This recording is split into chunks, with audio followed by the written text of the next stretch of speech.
और दूई बारी जी उन्हें शपथ ली सारे जी कोई ना कोई लाभ मिले और अस बड़े भागी हैं मिले सारे मिले सारे मिले के मिलेगा सानू कमरे मिले कदे खा उनके लोगों के बारे में चिंता करनी और उनके कन्ने की गलबात बने 3 साल पूरी हुई अगर उनके एक मिनट और भी है ना हाँ बल्ले सारे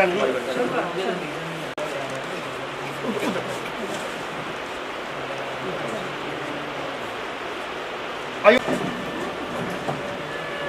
पढ़ाओ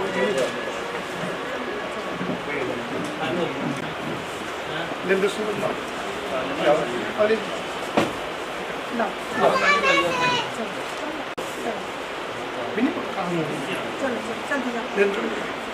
अमर सिंह एक मिनट।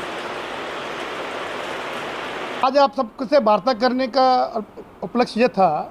आप सब जानते हैं कि 2014 से निरंतर केंद्र में नरेंद्र भाई मोदी के नेतृत्व में भारतीय जनता पार्टी की सरकार अपना कार्यकाल पूरा कर रही है और उनके कार्यकाल दूसरे कार्यकाल के 8 साल पूरे होने जा रहे हैं, पहला और दूसरा मिलाकर। और 30 मई 2022 को 3 साल पूरे किए जा रहे हैं, जो हमारा मोदी सेकंड का जो टर्म था, जो आप सबकी सहयोग से, आम जनमानस के सहयोग से हमें 2019 में दोहरा मौका मिला और 30 मई को शपथ लिया था। और आप सब जानते हैं कि भारतीय जनता पार्टी आम जनमानस की पार्टी है और आम जनमानस के लिए काम करती है और अपने काम को लेकर हर वर्ष अपने 1 वर्ष पूरा होने के उपरांत में आम जनमानस के बीच में जाकर अपने द्वारा चलाई जा रही जो योजनाएं हैं उनका पूरा ब्यौरा लेती हैं। जो लाभार्थी होते हैं उनसे वार्ता करते हैं, उस स्कीम में, उस योजना में कोई कमी दिखता है तो उसको दुरुस्त करने के लिए अपनी सरकार के लिए भी चिंता करके सरकार के तक वो बात पहुंचाते हैं। आप सब जानते हैं कि 2014 के पीछे इस देश में भय, भूख और भ्रष्टाचार का वातावरण था। 2014 को आप सबके सहयोग से, आम जनमानस के सहयोग से भारतीय जनता पार्टी को पूर्ण बहुमत दिया और एनडीए के संपूर्ण बहुमत मिलना और उस नेतृत्व को चलाने के लिए नरेंद्र भाई मोदी जी को प्रधानमंत्री चुना जाता है 26 मई 2014 को। और आप सबकी मदद से उन्होंने निरंतर काम किए। वो काम जो थे मैं गिनना शुरू करूंगा तो पूरा 1 घंटा लगेगा, हम आप इसमें चर्चा भी करेंगे। और 2019 में तुरंत जब चुनाव हुआ, चुनाव में आप सबकी सहयोग से पूर्ण बहुमत दोबारा दिया और बहुत ज़्यादा बहुमत मिला, हमें 303 पे चले पहुँच गए। और उसके बाद में निरंतर नरेंद्र भाई मोदी जी काम कर रहे हैं और 30 मई को उन्होंने शपथ लिया था तो 30 मई 2022 को उनके दूसरे कार्यकाल के 3 साल पूरे होने हो गए हैं और लगातार 8 वर्ष पे देश के प्रधानमंत्री के नाते उन्होंने जो आम जनमानस के लिए काम किया। आप स्वयं जानकार बंधु हैं, आप सब जानते हैं कि उन्होंने देश की सुरक्षा के लिए, देश की रक्षा के लिए, देश में आर्थिक स्थिरता के लिए, आम जनमानस की सुरक्षा के लिए, आम जनमानस की रोज़मर्रा की ज़िंदगी को ज़रूरतों को पूरा करने के लिए, गरीब कल्याण के लिए उन्होंने बहुत सारी योजनाएं चलाई। उन योजनाओं को मैं आप सबके लक्ष्य के दर पर रखूँगा। आप स्वयं जानते हैं सिर्फ यही नहीं, उन्होंने भारत के रक्षा के लिए वो सारे कार्य किए आत्मनिर्भर भारत के माध्यम से। और जब भी जरूरत पड़ी सुरक्षा की दृष्टि से तो उन्होंने पड़ोसी देश के अंदर जाकर भी घुसकर भी मारा है, चाहे वो उड़ी का हो, चाहे वो बालाकोट का हो। उससे पहले योजनाएं जो विकास की योजनाएं थी, उन योजनाओं में प्रधानमंत्री आवास योजना जो ग्रामीण क्षेत्र के लिए अलग है और ग्रामीण क्षेत्र के लिए 3 करोड़ लोगों को घर दिया गया है। शहरी प्रधानमंत्री आवास योजना के लिए अलग योजना के तहत 1 करोड़ से 3,30,000 लाख से ज़्यादा लोगों को फ़ायदा दिया। किसानों के लिए काम किया, किसानों के लिए सम्मान निधि है, किसानों के लिए सम्मान निधि है। स्वास्थ्य क्षेत्र में काम देखा जाए तो पिछले 8 वर्ष के कार्यकाल में 15 नए एम्स भारतवर्ष को दिए गए हैं, जिसमें जम्मू कश्मीर में भी 2 एम्स दिए गए हैं। आप हमारे ज़िले में ही, हमारे लिए मान और सम्मान की बात है कि हमारे विजयपुर ज़िले में ही एम्स का निर्माण हो रहा है। एक जम्मू कश्मीर के लिए तो और भी सम्मान की बात थी कि 2 बनाए गए। और हर ज़िले में मेडिकल कॉलेज हो, पिछले 8 वर्ष में 200 मेडिकल कॉलेज देश में दिए गए हैं। दूसरी तरफ अगर देखा जाए तो आम जनमानस को हेल्थ की सुविधा अच्छी मिले तो आयुष्मान भारत के तहत 1 करोड़ 30 लाख लोगों का इलाज मुफ्त में हो चुका है और 22 करोड़ लोगों को उस योजना से हिंदुस्तान में फ़ायदा मिल रहा है।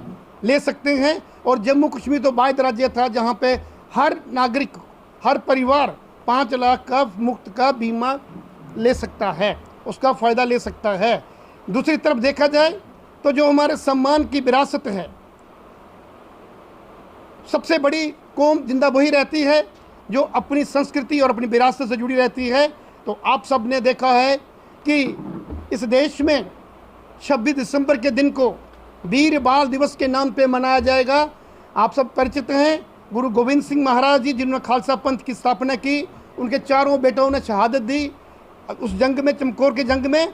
उनको सच्ची श्रद्धांजलि देते हुए नरेंद्र भाई मोदी ने हमारी विरासत को 26 दिसंबर को हर वर्ष बाल दिवस के नाम के ऊपर मनाया जाएगा। वीर बाल दिवस के नाम के 26 दिसंबर को वीर बाल दिवस के नाम के मनाया जाएगा। इसी तहत भारत के पहले उप प्रधानमंत्री व होम मिनिस्टर वल्लभ भाई पटेल की, जो कि एक विरोधी पार्टी से जीते हुए विरोधी पार्टी में काम करते थे, कांग्रेस में काम करते थे, उनके काम को याद करने के लिए दुनिया का सबसे बड़ा स्टैचू अपने गुजरात में लगाया गया। बाबा भीमराव अम्बेडकर जी को याद करते हुए 5 तीर्थ स्थलों के नाम से उनको जाना जाएगा। बिरसा मुंडा जी, अगर आप इतिहास में जाएंगे तो आदिवासी थे और राष्ट्र प्रेम की भावना और अपनी आज़ादी, भारतवर्ष की आज़ादी के लिए उन्होंने जो काम किया उसके भी हम याद कर रहे हैं। दूसरी तरफ हम सब भारतवर्ष की जम्मू कश्मीर की बात करें, अगर सांबा जिला की बात करें तो जहाँ पे एम्स, जहाँ पे सेंट्रल यूनिवर्सिटी, जहाँ पे फ्लाईओवर्स का काम, जहाँ पे हर क्षेत्र में काम हो रहा है, जम्मू कश्मीर को बहुत बड़ा मौका मिला है कि 370-35 से ये सब काम किए। और हमारी पहचान के काम, चाहे वो राम मंदिर का निर्माण हो, चाहे वो 3 तलाक का हो, जो हमारी मुस्लिम बहनें थी जिनको तकलीफ़ होता था, कोई भी शोहर बिना कारणवश कभी भी तलाक दे सकता था, इन सभी कुरीतियों के ऊपर काम कर रही है। और मैं अंत में यही कहूँगा कि आज इस